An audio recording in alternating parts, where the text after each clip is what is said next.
Hey everyone, Casey here, checking in with you on a Thursday, second video blog of 2016. I want to take a second and say thank you to everyone who's been so kind in their feedback and in their thoughts and in their suggestions about my project for this year.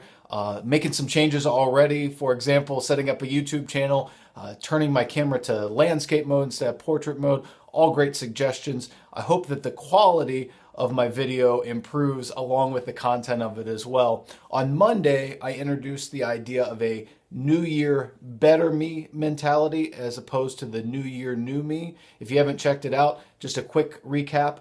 The New Year New Me is pretty popular right now, but in my opinion, it doesn't take into account all of the learning that took place last year and the idea that you're not starting from zero. So instead of New Year New Me, we're going to focus on New Year Better Me. And I gave you a little challenge at the end of that video, and that was to start thinking about your goals for 2016. So in my work, goal setting is really, really important. In fact, when I speak with audiences, one of the first questions that I ask them is, how many of you want to be successful? And almost universally, everyone raises their hand or says, yes, I want to be successful. The next question, which I think is actually more important, is this. How many of you have taken the time to set your goals for the year?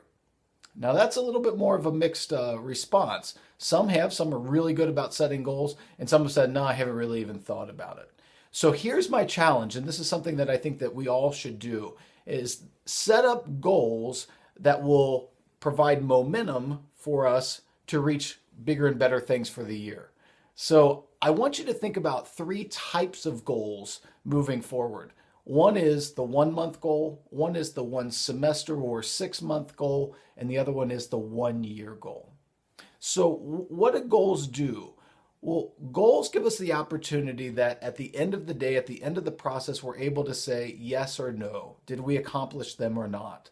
So for example, if your goal is to run a marathon, you know that at the end of 26.2 miles, you can say, yes, you accomplished that goal.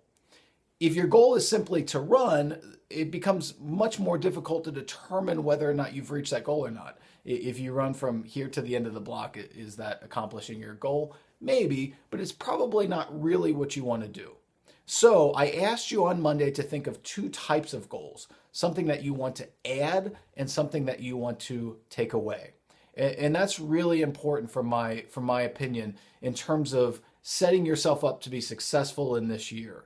So I want to give you just an example. For me, one of the things that I want to do in 2016 is be better at being reflective and really thinking about things that have been happening in life and accomplishments and opportunities for growth. So in order to do that, what I've determined is that I'm going to keep a journal each day.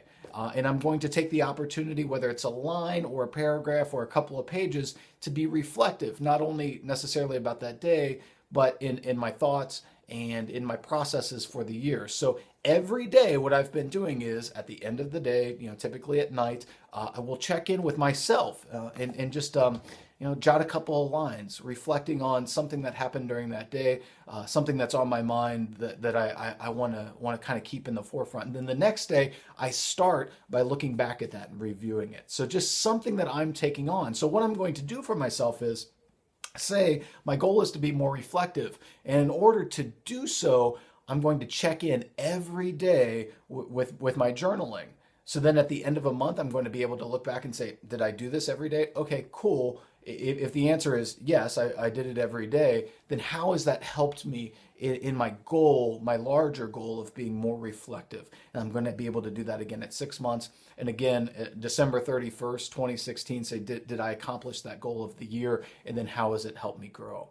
Now, that's adding something to your day.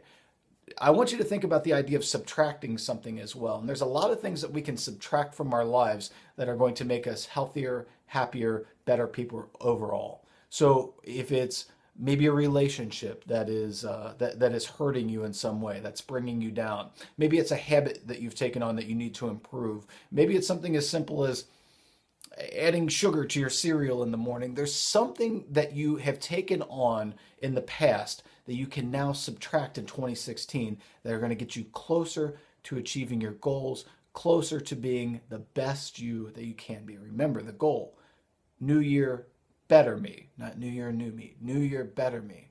So I hope that this is helpful. This weekend, spend a little bit of time, if you haven't already, thinking about what goals you're going to take on for the year and how you're going to be able to quantify in a month or 6 months, and then again at the end of the year, whether you've achieved them or not. And then what's one thing that you could subtract from your life that's going to make it more likely that you're going to finish that race. I hope this helps. I hope you have a great weekend. Remember, and I always say it, TGIF, the grind includes Friday. So don't give up tomorrow. Don't check out at the end of today and say, the weekend starts on Friday. Still do something on Friday that's going to help you on your journey. Thank you so much. Look forward to chatting with you next week. Have a good day.